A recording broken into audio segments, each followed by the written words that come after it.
या देवी सर्वभूतेषु बुद्धिरूपेण संस्थिता नमस्तस्यै नमस्तस्यै नमस्तस्यै नमो नमः। आशा करते हैं आप सभी कुशल मंगल होंगे। आज हम ब्रह्मा जी और माता सरस्वती के संबंध के बारे में जानकारी लेंगे।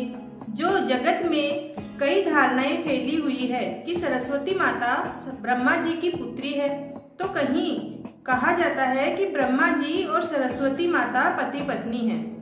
इसके बारे में हमारे धर्म ग्रंथ क्या कहते हैं, उन सब की जानकारी आज हम प्राप्त करेंगे। मत्स्य पुराण के अनुसार ब्रह्मा के 5 सिर थे। कहा जाता है जब ब्रह्मा ने सृष्टि की रचना की तो वह समस्त ब्रह्मांड में अकेले थे। ऐसे में उन्होंने अपने मुख से सरस्वती ब्राह्मी को उत्पन्न किया। ब्रह्मा अपनी ही बनाई हुई रचना सरस्वती के प्रति आकर्षित होने लगे और लगातार उन पर अपनी दृष्टि डाले रखते थे। ब्रह्मा की दृष्टि से बचने के लिए सरस्वती चारों दिशाओं में छिपती रही, लेकिन वह उनसे नहीं बच पाई। इसलिए सरस्वती आकाश में जाकर छिप गई। लेकिन अपने 5वें सिर से ब्रह्मा ने उन्हें आकाश में भी खोज निकाला और उनसे सृष्टि की रचना में सहयोग करने का निवेदन किया। सरस्वती से विवाह करने के पश्चात सर्वप्रथम मनु का जन्म हुआ। ब्रह्मा और सरस्वती की यह संतान मनु को पृथ्वी पर जन्म लेने वाला पहला मानव कहा जाता है। इसके अलावा मनु को वेदों, सनातन धर्म और संस्कृत समेत समस्त भाषाओं का जनक भी माना जाता है।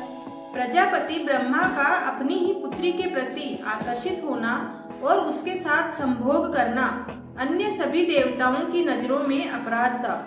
सभी ने मिलकर पापों का सर्वनाश करने वाले सदाशिव से आग्रह किया कि ब्रह्मा ने अपनी पुत्री के लिए यौन आकांक्षाएं रखी है, जो कि एक बहुत बड़ा और घोर पाप है।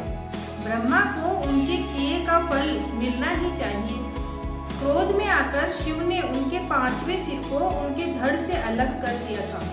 शिव पुराण के अनुसार ब्रह्मा के सर्वप्रथम 5 सिर थे, लेकिन जब अपने 5वें मुख से उन्होंने सरस्वती, जो कि उनकी पुत्री थी, को उनके साथ संभोग करने के लिए कहा, तो क्रोधावश सरस्वती ने उनसे कहा कि तुम्हारा यह मुंह हमेशा अपवित्र बातें ही करता है, जिसकी वजह से आप भी विपरीत ही सोचते हैं। इसी घटना के बाद एक बार भगवान शिव अपनी अर्धांगिनी पार्वती को ढूंढते हुए ब्रह्मा के पास पहुँचे, तो 5वें सिर को छोड़कर उनके अन्य सभी मुखों ने उनका अभिवादन किया, जबकि 5वें मुख ने अमंगल आवाजें निकालनी शुरू कर दी। इसी कारणवश क्रोध में आकर शिव ने ब्रह्मा के 5वें सिर को उनके धड़ से अलग कर दिया। ब्रह्मा जी का अपनी पुत्री से विवाह का असली सच क्या है, यह आज भी शोध का विषय है। इस पर विचार किए जाने की जरूरत है। भारतीय पौराणिक इतिहास में ब्रह्मा का नाम महत्वपूर्ण रूप से प्रकट होता है, जबकि प्रचलित समाज में विष्णु और शिव को उनसे श्रेष्ठ माना गया है।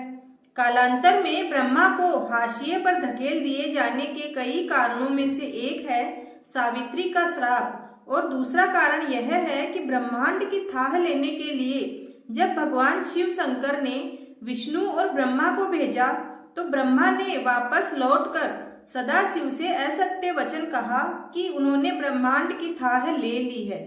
हालांकि प्रचलित समाज में यह धारणा फैली है कि ब्रह्मा ने उनकी पुत्री सरस्वती के साथ विवाह किया था, इसलिए उन्हें पूजा नहीं जाता।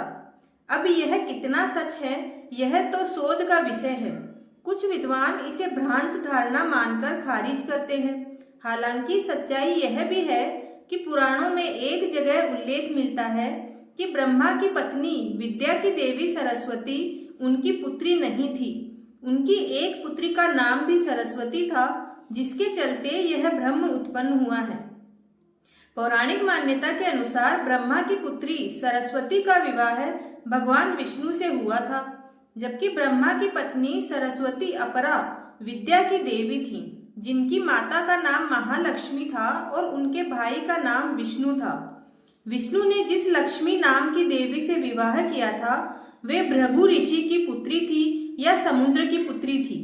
माना जाता है कि ब्रह्मा जी की 5 पत्नियां थी।